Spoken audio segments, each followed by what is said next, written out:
Орчлон ертөнцид хамгийн анх оргуу хоосон байжээ. Оргуу хоосноос хаус хэмээх эмх замбраагүй үүсэн гарсан байдаг. За энэ хаусаас болохоор Гея хэмээх газар их, Эрос хэмээх хайр дурлал, Тартар хэмээх там гурав үүсэн бий болсон гэж Грекийн дамагт ярьдаг.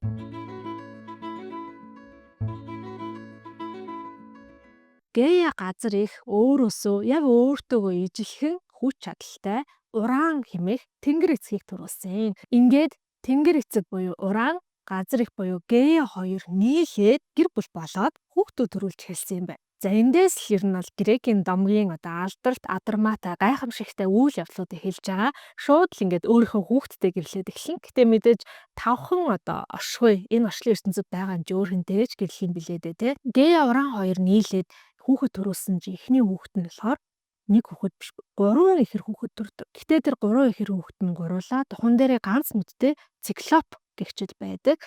Уран болохоор ер нь нэг тийм сайн биш юм байна л да. 3 ганц нүдтэй хүүхдээ хараад дургуун мөрсөн мөн яасан. Энэ 3 хүүхдээ газар ихийн хөвлөнд нь гүнд нь бүр ингээд хорчгдог. Гея бол газар их учраас үржил шимийг илэрхийлж байгаа штэ тий. Тийм ч болохоор дахиад маш хурдан хүүхэдтэй болоод уран Гея хоёр дахиад хүүхэд төрүүлнэ. За энэ удаад бол 50 толгойтой 100 гартай дахиад 3 ихэр хүүхэд төрүүлдэг. Тэгээд яасан байх вэ? Уран дахиад нөгөө 3 чинь Геягийн гүнд нь хорчихно. За үргэлжлүүлээд Гея уран хоёр хүүхдүүд төрүүлнэ. Гэхдээ энэ удаад бол илүү эвтэйхэн хүн дүрстэй юм уу те 2 нүдтэй 1 толгойтой 2 гартай хүүхдүүд төрүүлж байгаа. Эдний энэ төрүүлж байгаа хүүхдүүдийн болохоор Титан гэж нэрлэдэг. За нийтдээ 6 эрэгтэй 6 эмэгтэй Титаныг Гея уран хоёр дундаасаа төрүүлжээ. Хүүхдүүд нь энгийн царай төрхтөө төрсөн хэдий ч уран тэр хүүхдүүдэд үзэж чадахгүй бүгднийг газрын гүнд хорчдөг. Гэтэл Гея газар их маань хүүхдүүдэд мэдээж ингээд хориулаад ахыг хүсэхгүй учраас бүх хүүхдүүдтэй санал тавьдаг. Эцгийнх нь өдөөс төрөхийг уриалдаг гэсэн үг. Тэгсэн хүүхдүүд нь бүгдээрээ эцгээсээ айгаад тэр Титан хүүхдүүдийн хамгийн жоохон, хамгийн залуухан, хамгийн жижигхэн биетэй Крон гэдэг Титан л ганцаараа зөвшөөрсөн гинэ. За тэгээд Гея Крон хоёр ярилцж байгаад нэг арга бодж олсон нь юу юм бэ гэхээр Гея нь амар хурц хадуур бэлдээд Крон бөгөөд Кроныг унтлагын өрөөнийхөө буланд харанхуй сүүдэр хэсэгт нуучихсан. Ураныг яг сэтигнэл өрн доодаал орлогоо оруулах тэр мөчөд Крон булангаас гарч ирээд аав руугаа нэг хадуураараа нэг сайхан цавчаад авсан байгаа. За тэгсэн ураны төмсгөн тасраад зовчлаарай. Төмсгөн тасраад тэгээд Крон болохоор тэр төмсгийг барьж байгаа далаа руу шидсэн байгаа байхгүй юу? Тэгсэн тэр далаа тэр төмсгнийх нь унсан газраас нь болохоор дахиад юм шин нөгөө бурхад гэх юм уу Титанчууд төрж гарсан гинэ. Бид нар болохоор Moira гэж нэрлэдэг хөв тавилан, Fury гэж нэрлэдэг өөр хэллэн. За мөн тэр нөгөө далайн хөөснөөс нь бидний сайн мэдэх гоо үзэсгэлэнгийн охин тэнгэр Афродита нар төрсөн гэж ярьд юм байна. За энэс цаашаа болохоор ураны хөв тавилан яасан гэдэг домогч тодорхой бичигдээгүй. Гэхдээ 3 янзаар ярьдаг гинэ.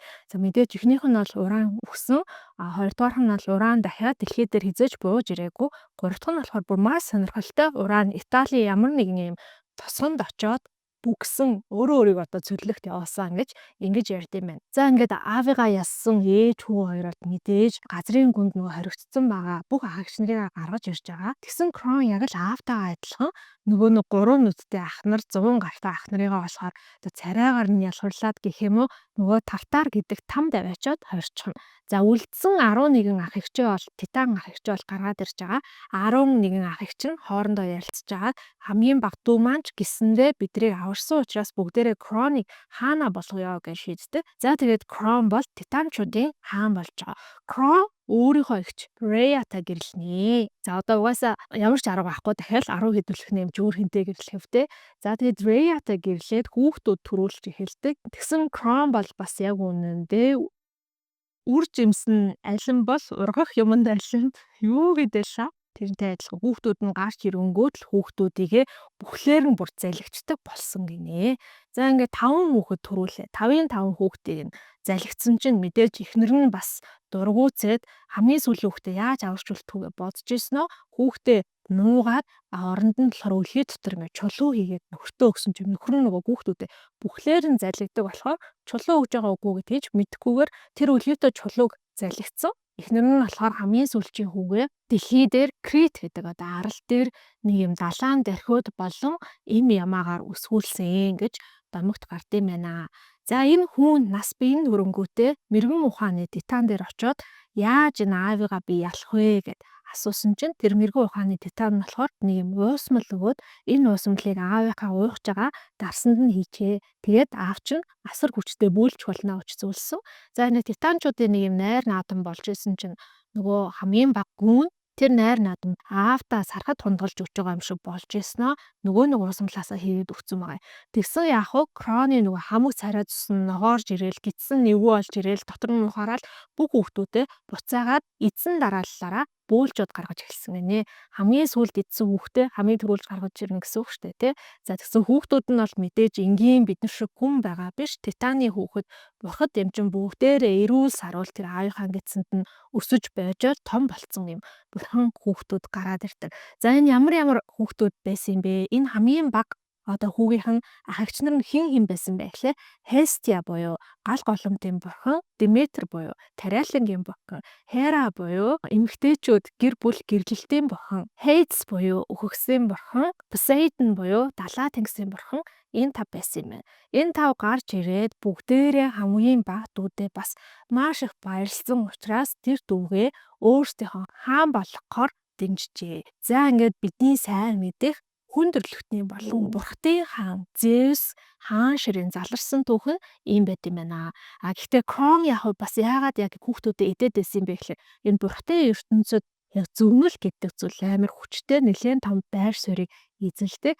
Тэгсэн Урант ч тэр Геяд ч тэр аль алинд нэг тийм зөвнөл ирж исэн юм байна л да. Зөвнөл ирнэхээр заримдаа ингээд нүдэнд нь дүрс харагддаг ч юм уу, зүүдэнд нь ирдэг ч юм уу.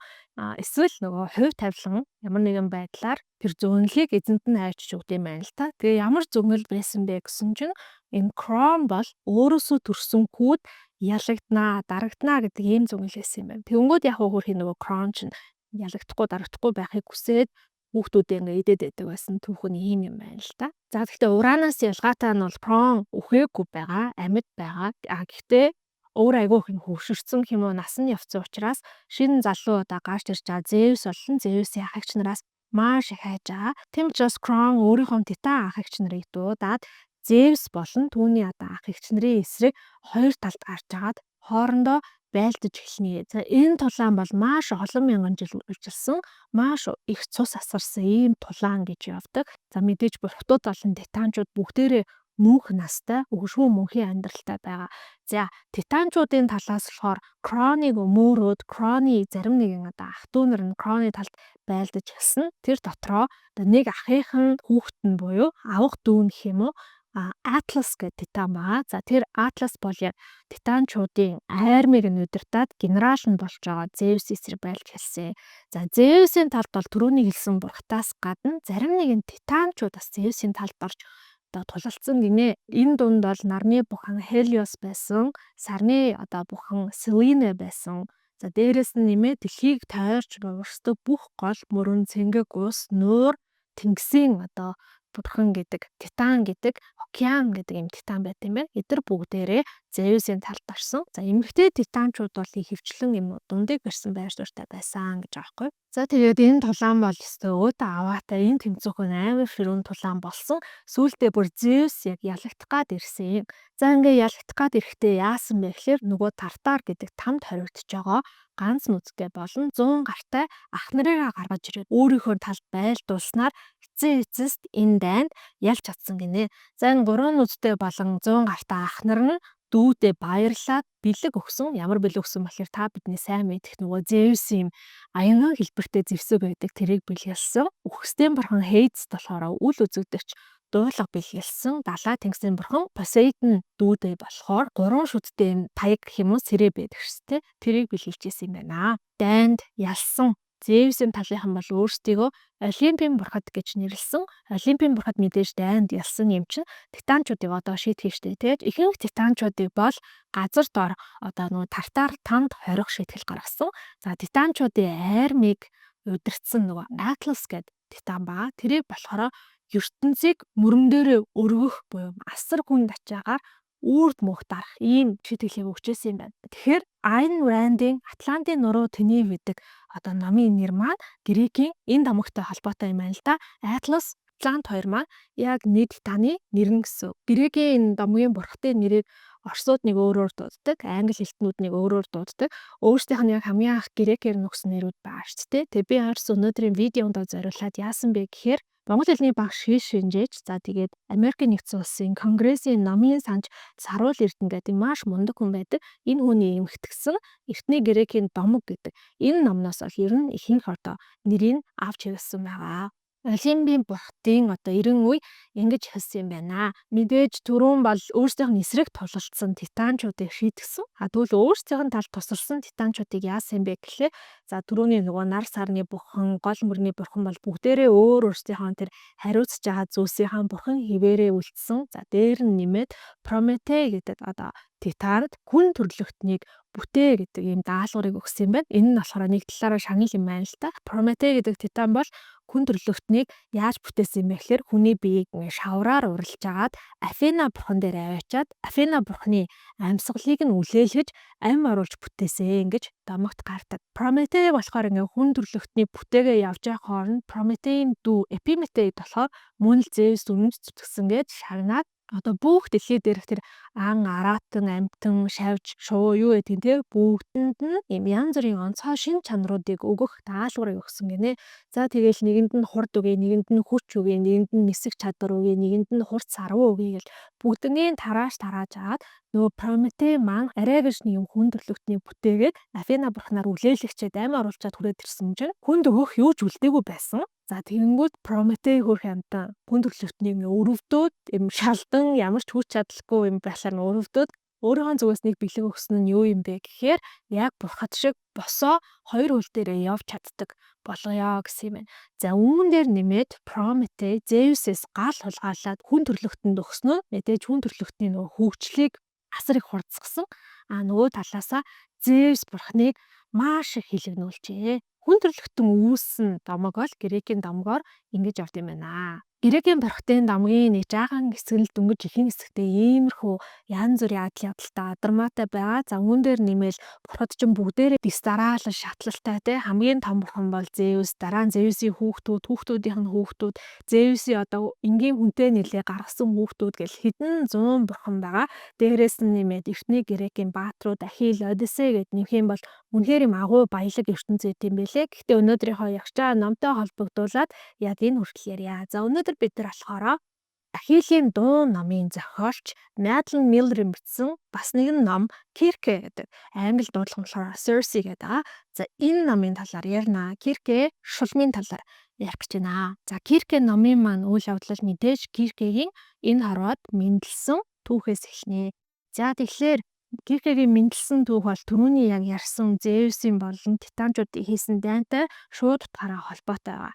Ямар утгаараа холбоотой юм бэ гэхээр хэдийгээр нарны титан Хелиос, сарны титан Селена, за гол мөрний титан океан бүгдээрээ л Зевсийн талд тусалсан боловч энэ ингээд улс төрийн хувьд гэх юм уу те амар эмзэг нарийн харилцаа байгаа байхгүй юу? Титанчууд хизээл бол хизээ Зевсээс урваад өөрсдийнхөө титанчуудыг нэгтгээд эргээд Зевс эсрэг босч магадгүй. Тэгэхээр Зевсийн хувьд бол титанчуудыг эхийг нь эцээхгүй, дуглыг нь тураахгүй юм байдлаар харьцах хэрэгтэй байгаад байдаг.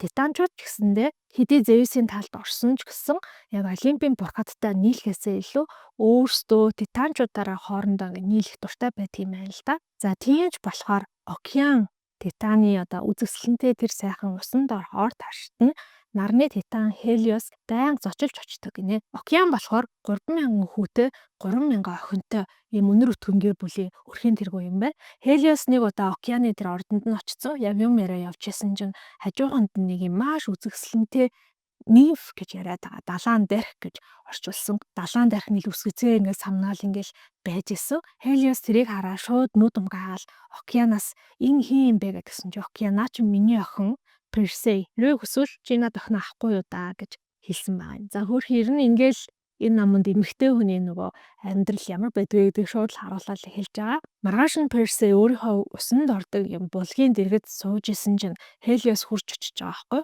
Персей ч гэсэн Хелиосыг ирнэ гэдэг мэдчихсэн юм байна л та. За тэгээд Хелиос Персеийг жоох өдөөд ирэлсэн чинь Персей шууд тэжэлсэн байна.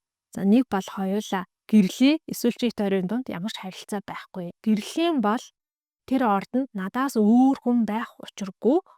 Чи өөр хідэн ч одоо бүсгүйтэй яаж ч явж болно. Гэхдээ хизээш чи тэдрийг гэр орондоо авчрахгүй гэсэн чинь Хелиосын хувьд болохоор яг эмэгтэй хүнээс ийм хэл хязгаар сонсох нь хамгийн анх удаа байсан учраас энэ бүсгүүд нэг л онцгой юм даа гэж бодоод тэр нь бол тэр одоо хэл хязгаараа тавьсанд нь татагдаад Персейтэй гэрэлсэн байгаа. Далайн дарх гэж нэрлэдэг байгаа энэ бурхад болохоор бурхад дотроо ингээд зэрэг зэндаагаараа нэлийн доогуур байдаг. Өөрсдийнхөө гоо үзэсгэлэн болон ямар бурхантай гэрлэж одоо эрх мэдэл хүч чадал олж авах вэ гэдэг нь л тэдний амьдралыг шийддэг ийм зүйл юм байна л та. За тэгэхээр Персеийн хувьд бол нарны титантай гэрлэнэ гэдэг бол нэлээд бас юм боломжийн гэрлэлт болчихж байгаа гэсэн. За ингээд Персей Хелиос хоёр нийлээд нэг хүүхэд төрүүлж байгаа. За тэгсэн ахин хүүхэд төрнөө. Персей тэгсэн нэг л сэтгэл дундурөө ахин хүүхэд төрчлөө бол жоохон тийм дурамчхан байгаа байхгүй юу? Энэ ч гэсэндээ Азийн орнуудад ер нь аягүй их байдаг тийм соёлын нэг хэсэгтэй ахин хүүхэд ялангуяа том хүүхэд ахин хүүхэд төрөхөд жоохон дургу байгаад байдаг. Хелиосын хувьд болохоор одоо хүүхэд нь охин байна уу хүү байна уу гэдэг нь хамаагүй юм байна л да. Хелиос охин хүүхэд төрлөө гэд яах вэ? Охин хүүхэд ч гэсэндээ сайн хүнтэй одоо мундаг бурхантай гэрлээд манай гэр бүлийн тэр эрх мэдлийг нь улам нэмэгдүүлж болно штэ гэж хэлдэг. Тэгээд охин руугаа хараад за энэ охин бол ирээдүйд маш сайн хүнтэй гэрлэх юм байна гэдгсэн чинь Персей амар баярлал. Тийм үү, Зевсийн хөвгүүдийн нэгтэй гэрлэх болов гэд тэгж байгаа юм. За яагаад тэгэхээр Персей болохоор юм нөгөө эрх мэдэлт амар юм дуртай. Өөрөө ингээд нөгөө доогуур зиндааны бурхан учраас Зевсийн ширээнд суун Зевстэй хурд ураг болно гэдэг бол тэр бурханы хувьд одоо дээдийн заяа юм шиг байгаа юм л да. Хелиос болохоор үгүй ханхүүтээ суuna гэж хэлж байгаа байхгүй. Хелиос болон Хелиосын удмынханд яг энэ зөмнөл гэдэг зүйл бас айгүй хэрэгтэй юм байна л да. За тэгээ хүүхдээ хараад ингэж зөгнж байгаа. Тэгсэн Персей дахиад жоохон сонирн болол энгийний хүнтэй гэрлэх юм уу гэд дурамчин байгаа байхгүй. Хүн болохоор нөгөө мөнх насгүй учраас бурхтай хажууд бол бүр маш баг ямар ч байр суурь эзэлтгүйгээр ойлгочих болно. Персей бол угаасаа далайн дайрах учраас бурхан учраас тэр нөгөө бие минь төрсний дараа хэдэн сар жилийн дараа зүгээр болно гэж байхгүй. Ерөөсөө хэдхэн цагийн дараа зүгээр болоод цаашаа хонгор минь наашир тэгвэл дахиад хүүхэдтэй болцгоо гэж хөрийгөө дуудчихж байгаа. Тэр төрсөн хүүхэд нь ч гэсэндээ бурхан учраас тэр хүүхдийн нөгөө хүүхэд нас нь маш хурдан болоод өнгөрчихөж байгаа. Ерөөсөө хэдхэн цагийн дотор л үлгээнөөсөө гараад хэдхэн хоногийн дотор нас бие төрсөн хүн шиг том болчихж байгаа. Нарны титан Хелиос болохоор хаа явсан газараа л ингээл алтан шаргалангоор гэрэл цацруулж явдаг. Угаасаа нарны бурхан штэ тий. За тэгсэн тэр хүүхэд нь болохоор ингээ нүдээ нээсэн чинь яг аахаа арьс шиг юм алтан шаргал нүдтэй. Уйлсан чинь бүр үзэшгүй сонсошгүй муухай дуу хоолойтой байна гинэ. Тэгэл аав ээж хоёр нь хоёулаа энэ одоо ямар янзын хүүхэд төрчвөө гэх тэгэнгүүтээ тэр хүүхэдтэй болохоор шонхор буюу грек хэлээр бол Кирке гэдэг нэрийг өгд юм байна. За Киркегийн дараа дахиад нэг хүүхэд төрүүлсэн чинь тэр нь дахиад ахин хүүхэд төрнө. За тэр ахин хүүхдэд болохоор Пасифе гэдэг нэр өгдөг. Пасифег харсан аав нь бол энэ охин маань Зевсийн эрлиц хүүтэй буюу Зевс хүн хоёрын дундаас төрсөн үүтэй гэрлэх юм байна гэсэн чинь Персейийн хувьд за яг Зевсийн хүүтэй гэрлэн гэдэгт нь баярлж байгаа. Гэхдээ хүн бурхан хоёрын дундаас төрсэн хагас бурхан болохоор нөгөө мөнх насгүй байдаг учраас нэг жоохон дурамчхан өнгөрч байгаа. Тэрний дараа дахиад нэг хүүхд төрүүлсэн чинь энэ удаад бол хүү төрнө. За тэр хүүг хараад Хелиос хүүхдүүд ээжигээ л дураад юм да.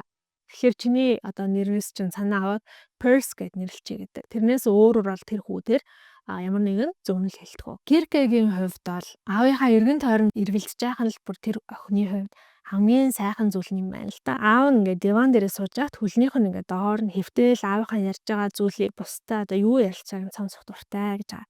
Киркег тэгээд одоо дөнгөж нас биеийн түрээд удаагүй багт нь Хелиосын гэрт том үйл явдал болно. Тэр нь юу юм бэ гэхээр Киркегийн хамаатнуудаас нэг нь буюу одоо нэг титан Зевсийн эсрэг зүйл хийсэн юм байна л да. Тийм учраас шийтгүүлэх болно гэд бүх титанчууд бүх Олимпийн бурхад Хелиосын гэрт нь ирээд за тэр шийтгэх үйл ажиллагааг эхлүүлж байгаа. Энэ бүхэн Киркед маш сонирхолтой санагдаж байгаа учраас ойроос ингээ очиж харсан чинь энэ нөгөө Зевсээс гал хулгайлж хүн төрлөختөнд өгсөн Прометей шийтгэл байдаг. Прометей болохоор хилэн гээд байгаа. Яг бурхтын хувьд бол шүүхийн шийдвэр гүйцэтгэгчд юм уу да. Тэд нар ирээд шийтгэж байгаа байхгүй. Бурхан бол мэдээж мөнх настай юм чинь бурхтай бол ална гэж байхгүй. Гэхдээ бурхтын хувьд хамгийн их айдаг зүйл нь өвдөлт юм байна л та. За тийм учраас тэр хилэнгүүд нь болохоор Прометеийг амар урт ташуур гаргаж ирж байгаад нурууг нь шууд ороолгоод эхэлнэ. За тэгэнгүүт нуруу нь ингээл тас ороогдоод арьс махан язраал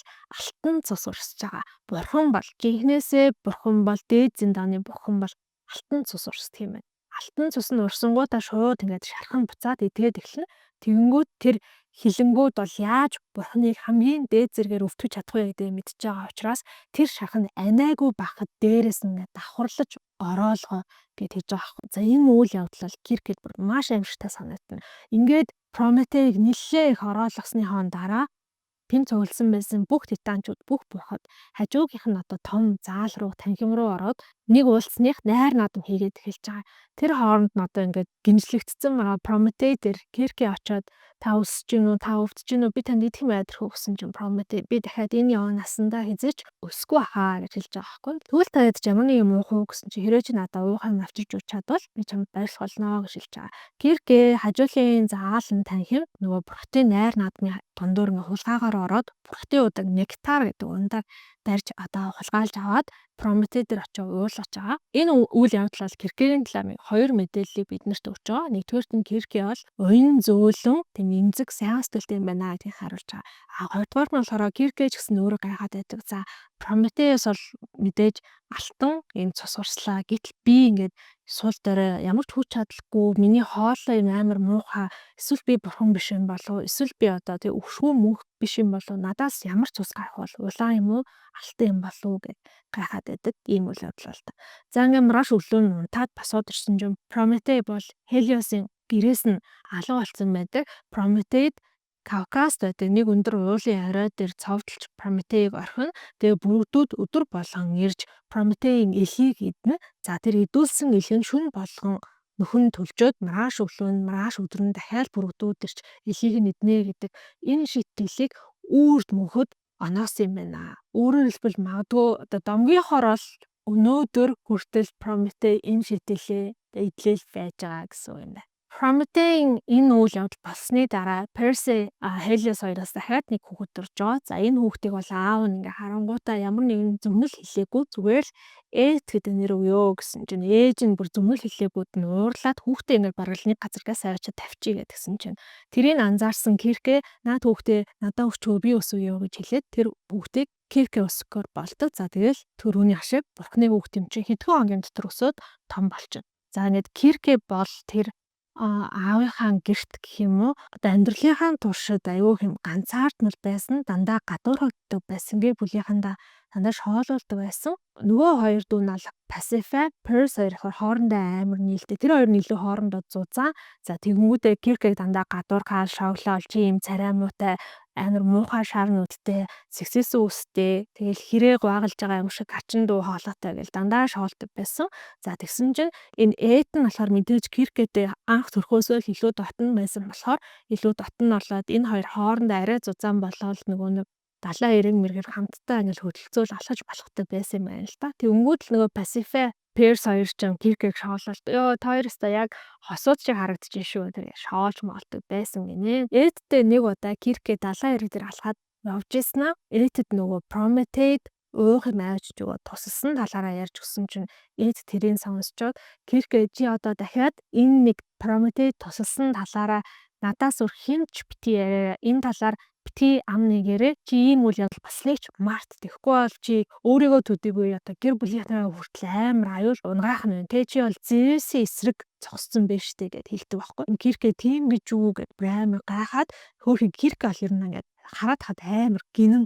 За ингээд бэжсэн чинь Хелиос нэг өдөр нэг мэдээтэй ирнэ. Тэр нь ямар мэдээ юм бэ гэхээр Пасифа охиноо хүнтэй гэрлүүлэхээр болсон. За хинтэй гэрлүүлэх вэ гэхээр Зевс болон хүн хоёрын дундаас төрсөн Крит улсын хаан Минос гэдэг одоо ийм залуу хаантай гэрлүүлэхээр болсон гэж хэлнэ. За Пасифа ч гэсэндээ ер нь наавар хаан одоо ордноос явж байгаа да бөөн баяр болоод Персей ээж нь гэсэн охиноо Зевсийн хүүтэй гэрлүүлэх гэж байгаа бөөн баяр болноо. Энэ Хелиос болохоор нөгөө нарны титан учраас өглөө нар мандах цагаар ийм алтан сүүх тэргээ хөллөө тэнгэр дээгүүр ингэж явж агаад шөнө гэртээ ирдэг юм байна л да. Тэгээд нарны гэрэл одоо тусч байгаа юу л вэ? Дэлхий дээр тэр бүгдийг нэгэн доор харахад одоо эрдэм чадaltaй бурхан юм байна. За тэгэнгүүт өөрөө нэг юм амар бахархмаар гэх юм уу, өөрийнхөө ордон болохоор obsidian гэдэг энэ материалаар хийцэн. Тэр obsidian гэдэг нь болохоор яг юм хав хар толь шиг.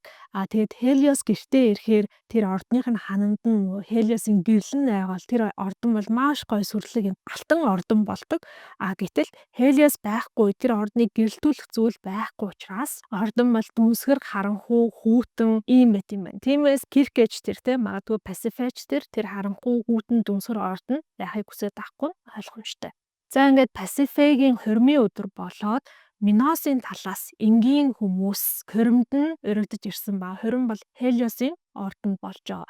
За энэ бол Kierkegaard-ийн хамгийн анх удаа ингээд энгийн хүнийг ойроос харж байгаа хэрэг юм байна л да. Kierkegaard болохоор өөрөөсөө нөгөө алтан цус гарах болов эсвэл улаан цус гарах болов гэдэг тэр зүйлийг амар их боддог учраас хэрвээ улаан цус гарах юм бол хүн төрөлхтөнтэй илүү ойрхон гэсэн үг шүү дээ. Тэгэхээр хүн төрөлхтөө ямар байдаг бол гэж айгүй их гайхдаг. Нэг удаа ээжээсээ асуусан чинь ээж нь болохоор хүн гэдэг чинь нэг аршин дотор бооцсон өмхийрсэн мал байдаг штэ гэж хэлчихсэн юм байна л да. Kierkegaard ингээ хүмүүсийг харсан чинь Minos-ийн талхныг харсан чинь бүгдээрээ мэдээж бухтын хоримд ирсэн учраас амар айдсан сандарсан ингээл доошоо хараад гүйлэлцүүл амар хэцүү байдалтай харагддаг. Тэгсэн ээт дүү нь болохоор тэр олон хүмүүс дундаас яг нэг юм залууг заалж тэр хүнийг харж гэнэ үү гэл харж гэнэ гэдгсэн чинь энэ бол дэлхий дээр бүр нэг уран гартаа гэдгээр алдаршсан бурхтын хайрыг хүлээсэн Дедал гэдэг юм мужаан хүн штэ гэдгсэн чинь Kierkegaard тэр үед яг тэр хүний нэрийг аягүй сайн тогтоож авсан юм байна л та. Тэгээ байдсан чи ээт Kierkegaard хэлж байгаа. За би чамд хэлэх нэг шинэ мэдээ байна гэд. Яасан гэсэн чинь аав маань надад хаан дулс бэлгэлж байгаа. Би одоо өөрийнхөө улсын хаан нь болно. Тэгээ удахгүй хэд хоногоос хаан тус руугаа явах чаа гэсэн чинь Kierkegaard намайг энэ ордны ганцаараа минь явах чаа мó битгий явал та эсвэл би чамтай хамт явъя гэж гуйсан чинь ээт угаасаа тэрх боломжгүй гэдгийг чийж мэдж байгаа би ч мэдж байгаа гэж хэлж байгаа байхгүй. За Pasiphae чин бэр болоод гэрээ тус руу явчихж байгаа. Ээт болохоор өөрийнхөө хаан ширээндээ суух гад явчихж байгаа. Үлдсэн ганц дүү person болохоор нийлдэг байсан Pasiphae байхгүй юм чин ер нь зүүн зүгийг чиглээд өөрийнхөө одоо амьдралыг бодъё. Адал явдлаа хөөгээд яваад өгчөж байгаа. Ингээл дахиад л нөгөө хав харанхуй ордондоо Kierkegaard ганцаараа үлдчихэв. Мэдээж ээж нь тэрийг тоохгүй аав нь нөгөө өглөө гараад орой болтол нарныхаа ажлыг хийгээд орой нэрэнгүүтээ хамаатан титануудтайгаа ингээл уугаал уулзаал баясаал сууж идэв. Ээж нь болохоор нөгөө усанд ордог булгынхаа хажууд 3000 эгч дүүнраас айл нэгэнтэй байнга л ховж ярьсан сууж идэв. Kierkegaard тоогох хүн байхгүй. Kierkegaard далайн эрэг дээр нэг өдөр сууж исэн чинь нэг онгоц олж харнаа. Уйдсан ганцаарсан гансарсан Kierkegaard бол энэ онгоц маш сонирхолтой санагдсан. Онгоц далайн эрэг дээр нэлээд тулж ирээд онгоцны дээрээс гэтээ нэг тийм том хөлөг онгоц битгий төсөөлөөрөө жижигхэн усан онгоцлээс юм шиг. Нэг хөвгүүн бууж ирээд Kierkegaard гинэд хараад Kierkegaard-ийн урд нь ингээ сүгдэнгүүтээ за охин тэнгэр минь уучлаарай би ингээ таны одоо харьяа усанд зөвшөөрлөг нэвтрээд орцсон уу гэдгсэн чинь Kierkegaard надаа ямар ч тийм юу ах втэ надад тийм ус мус хариалгацсан хүн байхгүй гэл та энэ далайн эрэг дээр ганцаараа байд юм уу та чи хэн гэдэг бурхан бэлээ гэж би нэг бурхан бишээ тэгээд тийм би энд ганцаараа явж ин ямар ч хүч чадалгүй би энийг нэг юм шууд л танилцсан хүндээ дэлгэж болохгүй юм хэмзэг сэдвүүдээ бүгднгийн дэлгээд байгаа байхгүй юу. Тэгээд яг энийг уншиж байхдаа би ингээд ямар нэгэн муу юм болох үү тэгээд амар айсан. Яагаад тэгэхээр өөр грекийн номын тухай ном энэ уншиж байх далайн дархиудын ерөөхдөө хүчрхийлэх гэдэг зүйл бол грекийн номгууд дээр амар түгээмэл байдаг. Угаасаа бараг байх ёстой зүйл юм шиг тий. Одоо Ахилийн ээж Фетида гэдэг дархийг хүртэл аав нь далайн эрэг дээр ингээд хүчрхийлээд анх авч сууж исэн гэдэг тийм домог байгаа байхгүй. За тэгсэн мэн хөө ингээ хамаг юм ингээ яриад байгаа нь бүр ямар гинэ юм бэ гэдэг юм бодлыг надад төрүүлсэн. За ингээд тэр хүүтэй ингээд тэр залуутай Kierkegaard яриад байсан чинь тэр нь болохоор юм Glaukos гэдэг тэртээ энгийн хүү юм байна л да. Загас чинь аав эгч нартай хамт амьдардаг айгүй ядуу амьдралтай. За тэгээд энэ хүүгээ байрж олж очиж байгаа загас нь л тэр гэр бүлийг тэжээдэг гэх мэтчлэн. За түүнээс хойш бол Glaukos өдөр болгон Kierkegaard-ийн тэр анх таарсан далайн эрэг дээр байнга ирдэг. Kierkegaard-тэй янз бүрийн юм ярилцдаг.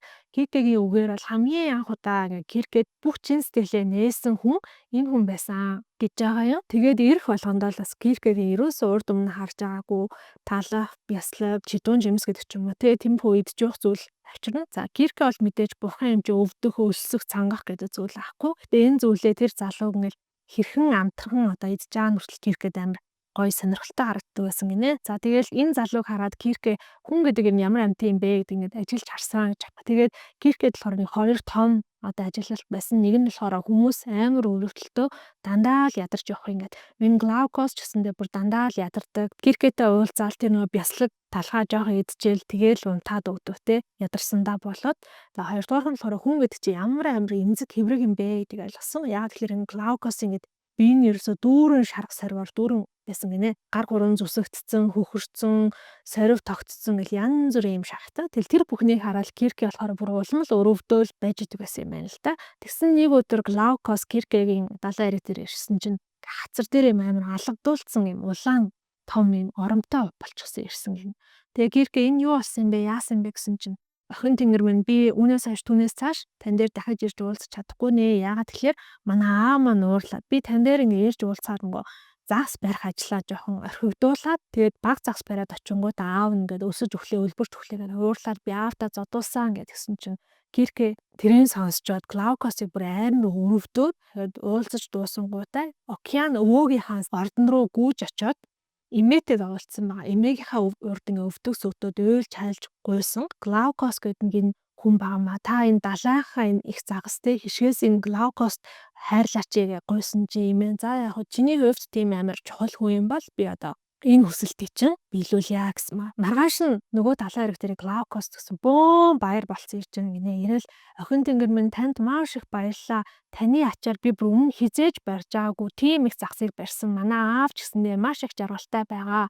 Тэгээ үүнээс хойш би таныг өргөлж хөтөх болно. Би таны нэрийг дурдаад өргөлж барьж байна гэж хэлж байгаа. Кирке тэрэнд нь айгаа баярлаад Киркегийн гэр бүлийнхнаас ч тэр эргэн тойронд нь байсан бүх хүмүүсээс одоо хамгийн их хайр хүндэтгэлийг Киркэд үзүүлж байгаа хүн бол тэр загсчин залуу байхгүй юу. Тэгээд тэр орой ингээл Кирке гэртээ очиод нөгөө загсчин залуугийн талаар ингээд бодоо байжсэн чинь гинэд нэг зүйлийг анзаарна. Тэр нь юу юм бэ гэхлээр энэ загсчин залуу чинь бурхан биш, мөнх настай биш, удахгүй тэгэхээр үхэж юм байна гэдэг бодол Киркег эзэндээ давж байгаа. Кирке тэгээ энэ бодолтой болоод бүр нөгөө залуудаа дурлцсан, галзуурсан, солиорцсон. Дахиад шууд эмээгийнхаа урд гүйж очиод эмээгээсээ гуйна. Тэр залууг мөнх настай болгоод бурхан болгоод гуйсан чи эмээ тийм байхгүй гэд.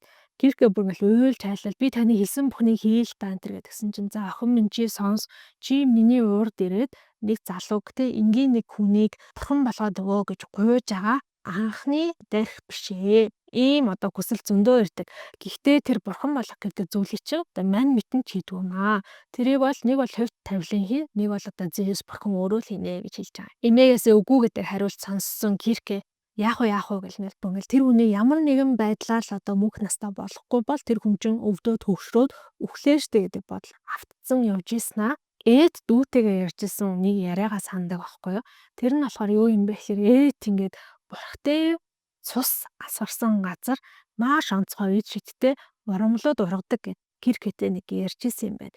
Тэгэнгүүт мань Кирке юу ч утсан бэ гэхээр тэр эд шидтэй урамлуудыг нь авч агаад хэрвээ тэр залуудаа Глаукост өгөх юм бол Глаукос ямар нэгэн байдлаар аврагдах байхаа гэд бодоод тэр оройн аавынхан гэрт нь нөгөө зочилж ирсэн байсан баахан титануудад өөрөө сүм туршиж баахан сархт мархад барсаар дайлаад нөгөө өдөө чинь бүр амар согтоонгуудаа худлаагаасаа дүр өсгөлтэй та нар нэрээ нөгөө Зевстэй нийлээд титанчууд эсрэг байлжилсан гэсэн. Тэгэхэд хаагур амар байлцсан бэ? Хаа хамгийн их цус урсгасан бэ?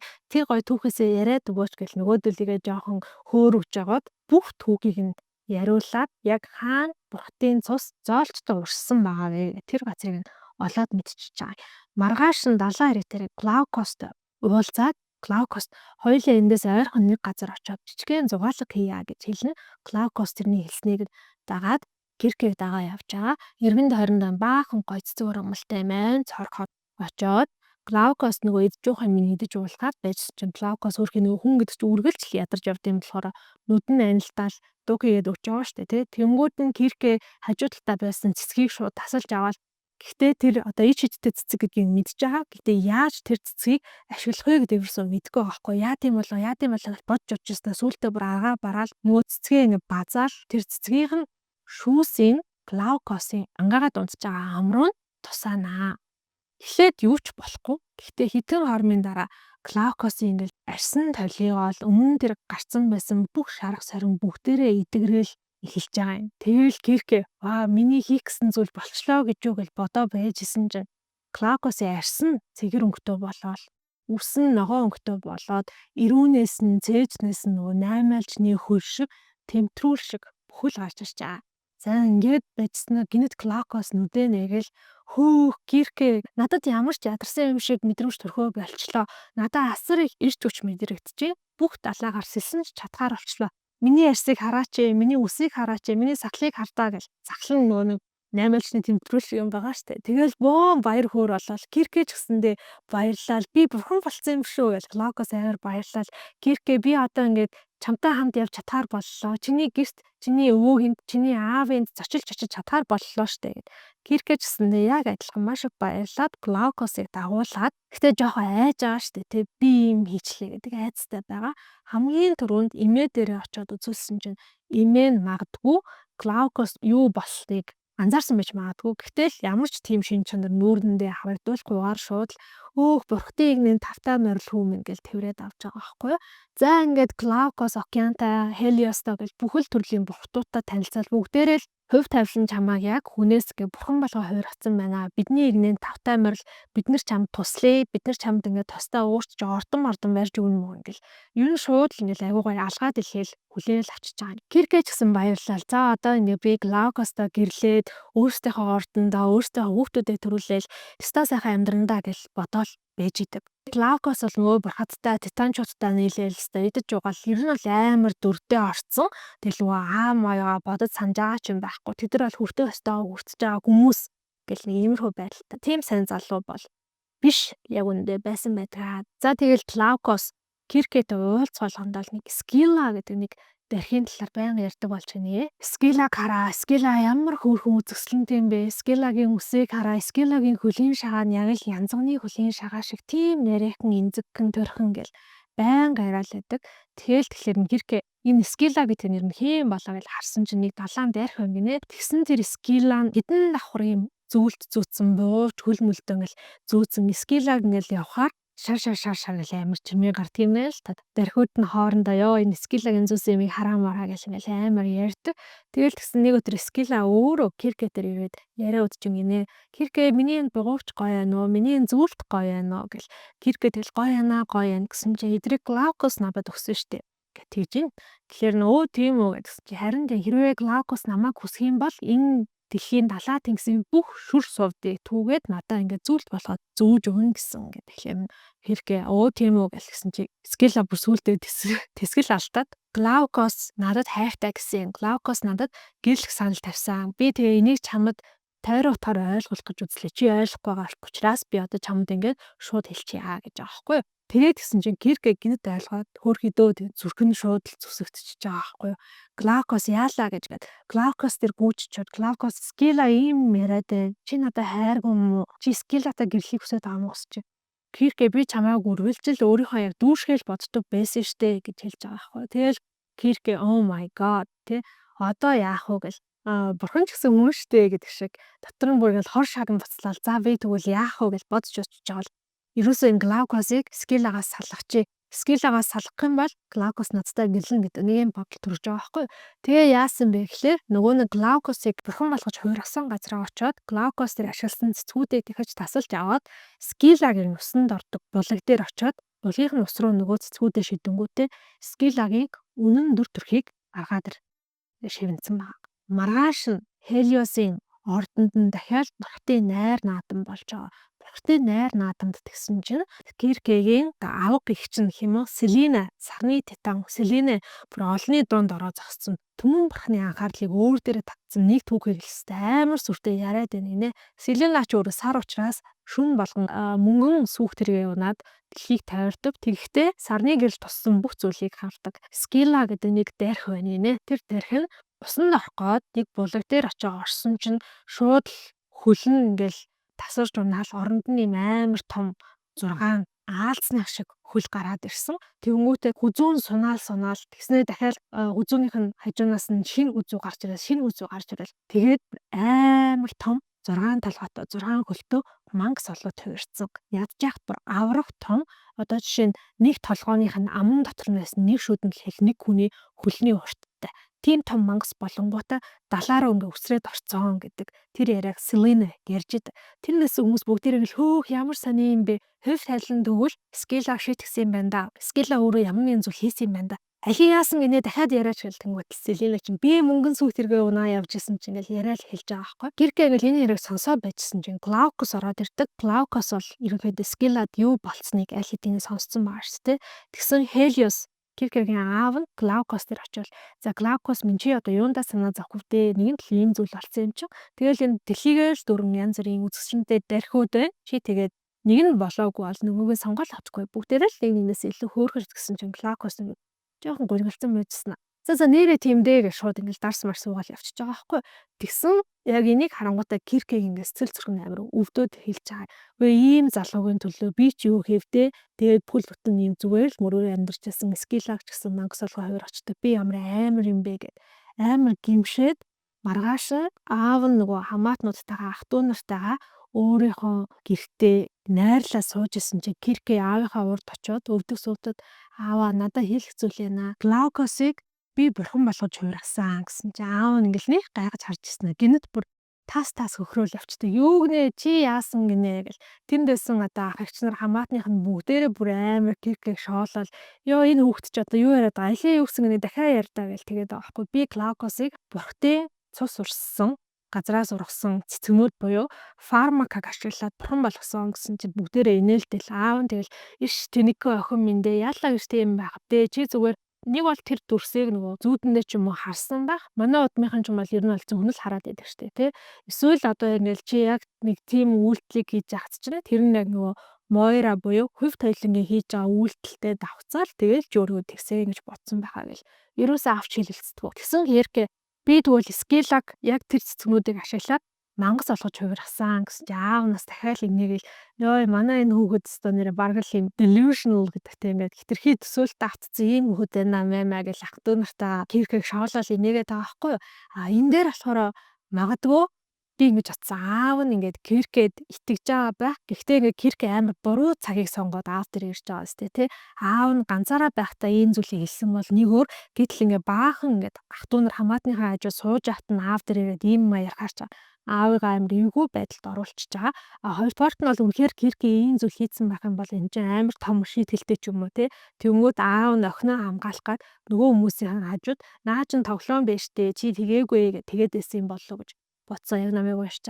Тэгсэн яах вэ? Кирке ч нөгөө гинэн тэнэг юм чин аав руу харж ирсэн. Аава та буруу бодож ингэ хэлсэн чин аав нь гинэт бүр амар уурлаад чи аавынхаа өөдөөс үг сөрнө гинэ гэх тэнгүүтээ шууд босч ирэл хамаг бие гал шиг шатаагаал яад үл тэр чин нар штэ тий. Тэгээ Киркер өдөр нарныхаа бүх энерги яасан чинь Киркегийн арьс нь бүр махандаа тултлаа түлэгдээд Кирке бол нүүрс болчих жоо гэсэн. Гэхдээ бурхан учраас үхэхгүй аавынхаа өөдөөс дахиад үг хэлэх ямар ч зориггүй болсон Кирке тэр одоо аавынхаа байсан танхимаас өлхөх шахуу гараад өөрийнхөө өрөөнд очиод уйлж байгаа асар хөвдөлтийг мэдэрч байгаа. Чиний ингээ бүх арьс чинь шатцсан түлэгдсэн байна гэж бодохгүй тий. Яах вэ гэж бодоод уйлаад ингээ хэвтээ байжсэн чинь маргааш нь зарц нарын нэг нь ирээд аав чинь чамаар дуудаж байна гэд хэлдэг.